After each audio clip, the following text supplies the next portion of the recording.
అందరికీ శుభోదయం. ముందుగా ఆదినారాయణ అకాడమీ అఫీషియల్ యూట్యూబ్ ఛానల్లోని మిత్రులందరికీ నమస్కారం.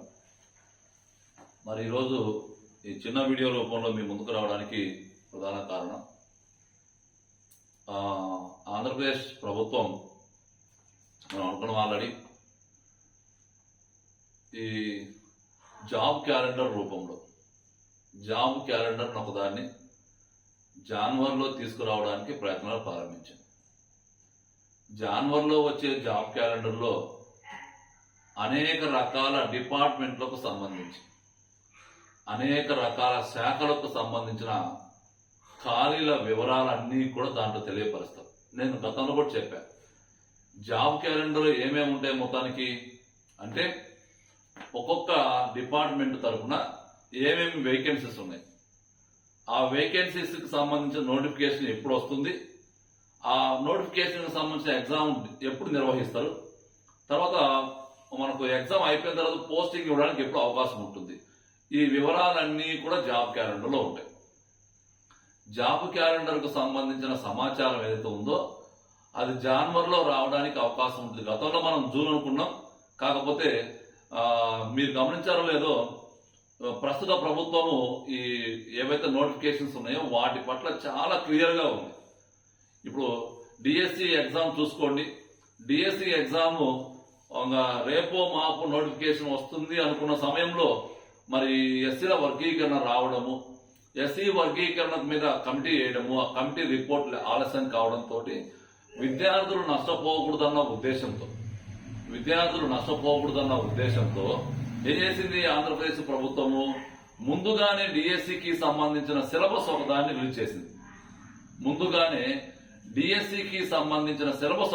చేసింది. అంటే ఎవరు కూడా ఖాళీగా ఉండకూడదు. సో ఆ ఉద్దేశంతో ఇప్పుడు గత ప్రభుత్వం ఇచ్చిన నోటిఫికేషన్లలో కొంతమంది క్వాలిఫై కాలేదు. ఇప్పుడు ఫర్ ఎగ్జాంపుల్ గ్రూప్ 1 తీసుకోండి, ఇంకా రిజల్ట్ ఇవ్వలేదు. గ్రూప్ 2 తీసుకోండి, కొంతమంది అయ్యారు, కొంతమంది కాలేదు. డిప్యూటీ ఈఓ కొంతమంది అయ్యారు, కొంతమంది కాలేదు. ఆల్రెడీ గత నోటిఫికేషన్ నాటికి కొంతమందికి డిఎల్కు సంబంధించి ఎలిజిబిలిటీ ఉండొచ్చు, కొంతమంది జేఎల్కు సంబంధించి ఎలిజిబిలిటీ ఉండొచ్చు, ఉండకపోవచ్చు. సో ఇటువంటి వాళ్ళు ఎవరైతే గత నోటిఫికేషన్లకు మరి క్వాలిఫై కాకపోవడం కావచ్చు, లేకపోతే ఎలిజిబిలిటీ క్రైటీరియా లేకపోవడం కావచ్చు, చాలా మంది విద్యార్థులు కూడా చాలా మంది నిరుద్యోగులు కూడా మరి ఖాళీగా ఉంటున్నారన్న ఉద్దేశంతో ప్రస్తుత ప్రభుత్వం ఏం చేస్తుందంటే త్వరగా ఒక జాబ్ క్యాలెండర్ ఇచ్చేస్తే ఎవరెవరు ఏ ఉద్యోగాలకి ప్రిపేర్ అవుతున్నారో ఆయా ఉద్యోగాలకి ప్రిపరేషన్ సీరియస్ గా చేసుకోవడానికి అవకాశం ఉంటుంది అన్న ఉద్దేశంతో మరి తొందరగా జూన్ నెలలో ఒక జాబ్ క్యాలెండర్ ఒకటి రిలీజ్ చేయబోతుంది ఇప్పుడు రాస్తూ వచ్చారు. కాబట్టి గతంలో ఎవరైనా మరి కొన్ని ఎగ్జామ్స్ రాసి క్వాలిఫై కాని మిత్రులు ఎవరైతే ఉన్నారో వాళ్ళు కావచ్చు, ఇక కొత్తగా మరి ఎడ్యుకేషన్ క్వాలిఫికేషన్స్ కంప్లీట్ చేసిన వాళ్ళు కావచ్చు, ఇక మీరు అందరూ కూడా సిద్ధంగా ఉండండి. తప్పనిసరిగా నోటిఫికేషన్ వస్తుంది, తప్పనిసరిగా జాబ్ క్యాలెండర్ వస్తుంది. ఆ జాబ్ క్యాలెండర్ లో నోటిఫికేషన్ ఎప్పుడు వస్తుంది, ఎన్ని పోస్టులు ఉన్నవి, ఎగ్జామ్ ఎప్పుడు జరుగుతుంది, తర్వాత దానికి సంబంధించిన నియామక ప్రక్రియ ఎప్పుడు జరుగుతుంది, ఈ వివరాలన్నిటినీ కూడా జాబ్ క్యాలెండర్ లో క్లియర్ గా తెలియపరుస్తాం. సో దానిలో భాగంగా ఈ ఎండోమెంట్ ఈఓకు సంబంధించి ఆ ఈఓ అనేవి మనకు ఒకటి గ్రేడ్ 1 ఈఓలు ఎన్ని ఉన్నాయి, అదే మాదిరిగా గ్రేడ్ 3 ఈఓలు ఎన్ని ఉన్నాయి, గ్రేడ్ 1 ఎన్ని ఉన్నాయి, గ్రేడ్ 3 ఎన్ని ఉన్నాయి, ఈ వివరాలన్నింటినీ కూడా మనకు తెలియపరుస్తుంది జాబ్ క్యాలెండర్. సో గతంలో గ్రేడ్ 3 కోసం చాలా మంది ప్రయత్నం చేశారు. ఆ చాలా మంది ప్రయత్నం చేసినప్పుడు కొంతమంది మరి సరైన గైడెన్స్ లేకపోవడం వల్ల కావచ్చు, లేకపోతే ఆ పోటీ పరీక్షలకు ప్రిపేర్ అయ్యేటప్పుడు సరైన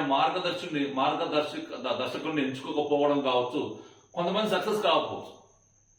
సో ఇక్కడ ఎవరైతే దేవాదాయ ధర్మాదాయ శాఖలో మనం ఉద్యోగం చేయాలనే జీవితకాల లక్ష్యం ఉన్న వాళ్ళందరికీ ఒక సువర్ణ అవకాశం ఇది. కాబట్టి ఎన్రోల్మెంట్ కు సంబంధించిన గ్రేడ్ 1 కావచ్చు, గ్రేడ్ 3కి సంబంధించిన ఉద్యోగాలకు సంబంధించిన ఈ జాబ్ క్యాలెండర్ లోనే దీనికి సంబంధించిన వివరాలు మొత్తం త్వరలో మనం తిరగడానికి అవకాశం ఉంటుంది. సో దీనిలో భాగంగా కంపల్సరీగా ఈ వీళ్ళ నోటిఫికేషన్ వచ్చే అవకాశం ఉంది. కాబట్టి నేను ఆల్రెడీ చాలా క్రితమే కూడా చెప్పుకుంటూ వచ్చాను, ఎవరైతే ఈ ఎన్రోల్మెంట్ డిపార్ట్మెంట్ లోకి రావాలి అనుకునే మిత్రులందరికీ ఒక సువర్ణ అవకాశం. ఇక చాలా మంది మనకు ఏమంటారు దాన్ని ఆ యొక్క మైండ్ సెట్ మార్చుకోవాలి. నోటిఫికేషన్ వచ్చినప్పుడు చూద్దాంలే, లేకపోతే అప్పుడు చూద్దాంలే అంటే మళ్ళొక్కసారి మనకు ఒక 2 years 3 years వేస్ట్ అయిపోతుంది. కాబట్టి ఇక్కడ సీరియస్ గా చదవాలి అనుకునే మిత్రులు ఎవరైతే ఉన్నారో నేను పదే చెప్తున్నాను, మీరు నోటిఫికేషన్ వచ్చే సమయానికే ఒక పేపర్ని, హిందూ ఫిలాసఫీ పేపర్ని కంప్లీట్ గా మనం నేర్చుకోవడానికి ప్రయత్నం చేయాలి. దాన్ని మొత్తం వినాలి, తర్వాత దానికి సంబంధించిన నోట్స్ మొత్తం రెడీ చేసుకోవడానికి సిద్ధంగా ఉండాలి. సో ఆ ప్రక్రియ మొత్తాన్ని ఆదినారాయణ అకాడమీ ఆల్రెడీ స్టార్ట్ చేసింది.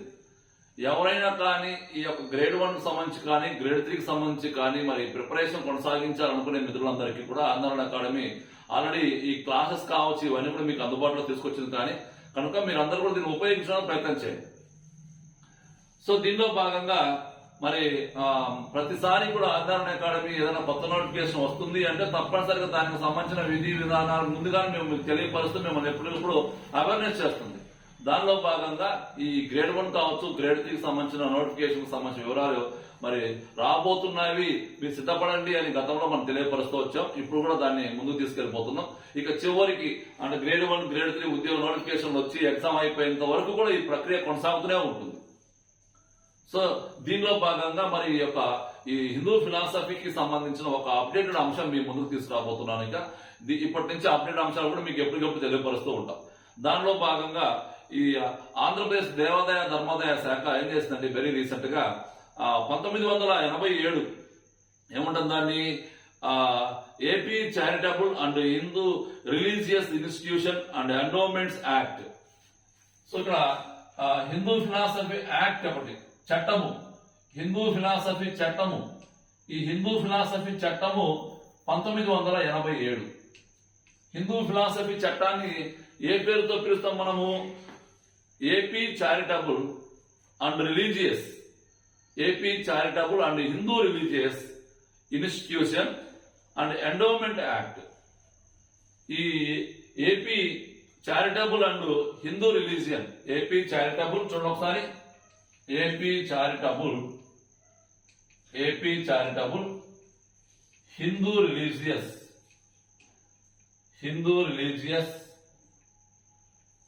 AP charitable Hindu religious institution and endowment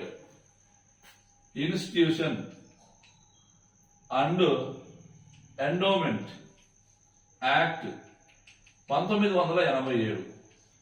so ఇక్కడ మొత్తం మీద హిందూ, మీకు ఆల్రెడీ క్లాసెస్ వింటున్నారు కాబట్టి మీకు ఐడియా ఉంటుంది. ఈ యొక్క హిందూ రిలీజియస్ చట్టం ఎప్పుడు వచ్చింది? 1987లో వచ్చింది. సో వెరీ రీసెంట్ గా ఆంధ్రప్రదేశ్ లో ఉండే దేవాదాయ ధర్మాదాయ శాఖ, ఈ దేవాదాయ ధర్మాదాయ శాఖ వాళ్ళు ఏం చేశారంటే వెరీ రీసెంట్ గా ఈ చట్టంలో కొన్ని అమెండ్మెంట్స్ తీసుకొచ్చారు, కొన్ని సవరణలు తీసుకొచ్చారు. ఆ సవరణ యొక్క ఉద్దేశం ఏంటంటే ఈరోజు ఆంధ్రప్రదేశ్ లో సుమారుగా మనకు ఇప్పటి వరకు సుమారుగా 10,137 హిందూ దేవాలయాలలో ధర్మకర్తృత్వ మండలి ఉంటుంది. అంటే ఇక్కడ ఆల్రెడీ కొన్ని దేవాలయాలలో ఆలయ బోర్డు అంటే ధర్మకర్తృత్వ మండలి అంటాం కదా మనం ఒకసారి. అటువంటి ఈ ఆలయ ధర్మకర్తల మండళ్ళు 10,137 దేవాలయాల్లో ఇంకా ఏర్పాటు చేయలేదంట. అంటే అర్థం ఏంటి? ఇంకా కొన్ని దేవాలయాలు ఆల్రెడీ ఆలయ ఆలయ ధర్మకర్తల మండల్స్ ఏర్పాటు చేశారు. ఇగో ఈ దేవాలయాలు ఏర్పాటు చేయలేదు.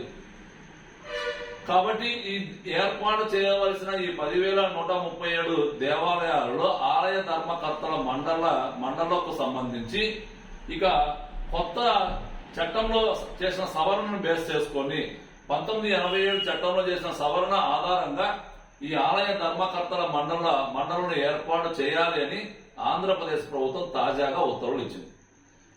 ఈ యొక్క సవరణ యొక్క ఉద్దేశం ఏంటి? 1987 చట్టంలో ఇటీవల ఆంధ్రప్రదేశ్ ప్రభుత్వం చేసిన సవరణ యొక్క సారాంశం ఏంటంటే ఇక్కడ గతంలో ఆలయ ధర్మకర్తల మండలలో మనకు సుమారుగా 7 నుంచి 15 మంది సభ్యులు ఉండేవాళ్ళు.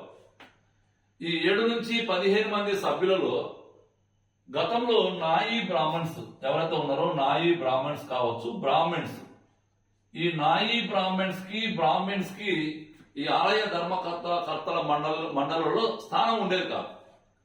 కాబట్టి కొత్త ఈ 1987 చట్టాన్ని సవరించిన తర్వాత, వెరీ రీసెంట్ గా దీన్ని 2024లో సవరించిన తర్వాత దీంట్లో వచ్చిన మార్పు ఏంటంటే, కొత్తగా ఈ 7 నుంచి 15 మందికి అదనంగా 7 నుంచి 15 మందికి అదనంగా, అంటే కనిష్టంగా 7 మంది ఉండొచ్చు, గరిష్టంగా 15 మంది ఉండొచ్చు. అంటే ఇప్పుడు కనిష్టంగా 7 మంది, గరిష్టంగా 17 మంది ఉండొచ్చు. వీళ్ళతో కలుపుకుంటే కొత్తగా ఇద్దరికి అవకాశం కల్పిస్తూ చట్టాన్ని సవరణ చేశారు. ఆ ఇద్దరు ఎవరంటే మనకంటే ఇక్కడ ఒకరు నాయి బ్రాహ్మిన్స్, ఇంకొకరు మనకేంటే బ్రాహ్మిన్స్. సో దీనికోసం ఏ చట్టాన్ని సవరించారు? Andhra Pradesh charitable Hindu religious institution and endowment act 1987 ని సవరిస్తూ ఆంధ్రప్రదేశ్ ప్రభుత్వం వెరీ రీసెంట్ గా మరి ఉత్తర్వులు జారీ చేసింది. ఆ సవరణ యొక్క సారాంశం ఏంటంటే, గతంలో ఒక్కొక్క హిందూ దేవాలయాల్లో, అంటే ఆ దేవాలయాల యొక్క పరిమాణాన్ని బేస్ చేసుకొని కనిష్టంగా 7 మంది సభ్యులు, గరిష్టంగా 15 మంది సభ్యులు ఉండేవాళ్ళు. ఇప్పుడు ఆ యొక్క సభ్యులలో కొత్తగా ఎవరు తీసుకొచ్చారు? నాయి బ్రాహ్మిన్స్ ఒకళ్ళు, బ్రాహ్మిన్స్ ఒకళ్ళు. వీరిద్దరికి ఈ సభ్యులలో సభ్యత్వం ఇవ్వాలని ఆంధ్రప్రదేశ్ ప్రభుత్వం కొత్తగా చట్టాన్ని సవరణ చేసుకుని వచ్చింది. సో ఇది మనకు హిందూ ఫిలాసఫీ చట్టం, హిందూ ఫిలాసఫీ మొత్తం మనకు 12 చాప్టర్స్ ఉంటాయి. ఆ 12 చాప్టర్స్ లో మనకు 9, 10, 11, 12 4 చాప్టర్స్ ఈ హిందూ ఏదైతే మనకు యాక్ట్ ఉందో, Hindu charitable Hindu religious institution and endowment act 1987 సంబంధించి ఈ చట్టానికి సంబంధించి మొత్తం మనకుండే హిందూ ఫిలాసఫీలో 12 చాప్టర్స్ లో 4 చాప్టర్స్ ఈ చట్టం రిలేటెడ్ గా ఉంటాయి మొత్తానికి. కాబట్టి ఈ చట్టానికి సంబంధించిన అమెండ్మెంట్స్ అది తెలంగాణలో కావచ్చు, ఆంధ్రప్రదేశ్ లో కావచ్చు, ఏమొచ్చాయో మనం ఒకసారి ఎప్పటికెప్పుడు అబ్జర్వ్ చేస్తూ ఉండాలి. ఇలా ఎవరు అబ్జర్వ్ చేస్తారంటే, దీని పట్ల మనకు ఐడియా ఉండాలి. ఫస్ట్ సిలబస్ లో ఈ అంశాలు మనకు ఉపయోగపడతాయా లేదు ఇవన్నీ ఐడియా పెట్టుకొని వాటిని ఎప్పటికెప్పుడు మనం అమెండ్మెంట్స్ మొత్తాన్ని కూడా నీట్ గా మనకు ఏం చేసుకోవాలి, అప్డేట్ చేసుకోవడానికి ప్రయత్నం చేయాలి.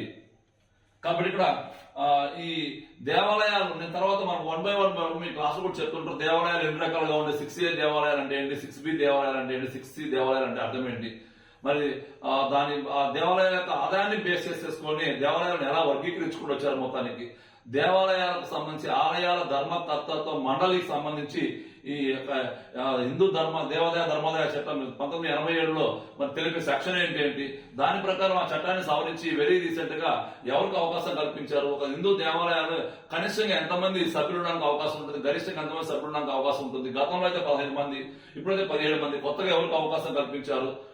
ఈ విషయాలన్నింటినీ కూడా మీరు ఒకసారి బేరేసిన ప్రయత్నం చేయండి. సో టోటల్ గా నేను చెప్పే ఒక అంశం ఏంటంటే, ఈ ఎండోమెంట్ నేను చెప్పే మొదట్లోనే కేవలం ఈ ఎండోమెంట్ డిపార్ట్మెంట్ లో దేవాదాయ ధర్మాదాయ శాఖలో ఉద్యోగం చేయాలనే లక్ష్యం కలిగిన వాళ్ళు, ఇంట్రెస్ట్ కలిగిన వాళ్ళు మీ పనులు చేసుకుంటూనే మీరు ఒక ప్రయత్నాన్ని ప్రారంభించండి. ఇక్కడ ఎవరు మనము ఖాళీగా, అంటే మనకు పూర్తిగా దీని మీద డిపెండ్ కావని చెప్పట్లేదు నేను. అంటే కొంత టైం పడుతుంది, నోటిఫికేషన్ రావడానికి టైం పడుతుంది, ఎగ్జామ్ జరగడానికి టైం పడుతుంది. కాబట్టి మీ పనులు చేసుకుంటూ మీ ప్రిపరేషన్ ఇప్పుడే స్టార్ట్ చేయండి. సో ఈ ప్రిపరేషన్ మనం ఆల్రెడీ ఈ ఎండోమెంట్ ఒకసారి మనం చూసాం. ఎండోమెంట్ ఈఓ గ్రేడ్ 3కి సంబంధించి గతంలో వచ్చిన నోటిఫికేషన్ లో 60 పోస్టుల్లో 59 ఉద్యోగాలు ఫిలప్ చేశారు. దాంట్లో 24 ప్లేస్మెంట్స్ మనం సాధించడం జరిగింది అని గర్వంగా నేను చెప్తున్నాను. 24 ప్లేస్మెంట్స్. సో ఈ గ్రేడ్ 3కి సంబంధించి సాధించిన ఆ యొక్క స్ఫూర్తితోటి సుమారుగా ఆ గ్రేడ్ 3కి సంబంధించి నోటిఫికేషన్ వచ్చిన దగ్గర నుంచి అయిపోయేంత వరకు సుమారుగా 18 నెలలు పనిచేశాం. ఇదే మాదిరిగా ఇక అదే స్ఫూర్తితోటి గ్రేడ్ 1 రాబోయే గ్రేడ్ 1 కోసం కావచ్చు, రాబోయే గ్రేడ్ 3 కోసం కావచ్చు, వన్స్ ఒకసారి మనం క్లాస్ స్టార్ట్ చేసామంటే చివరి వరకు, లాస్ట్ వరకు మనం ఈ కోర్సులో మనం ఉండడానికి అవకాశం ఉంటుంది. కాబట్టి ఎవరైనా కానీ సిన్సియర్ గా ప్రిపేర్ కావాలనుకున్న మిత్రులు ఒకసారి మన యాప్ ప్లే స్టోర్ లో ఉంటుంది, ఇన్స్టాల్ చేయండి. ఒకవేళ దీనికి సంబంధించి మీకు ఏమైనా డౌట్స్ ఉంటే నా నెంబర్ కాల్ చేయండి. ఓకేనా?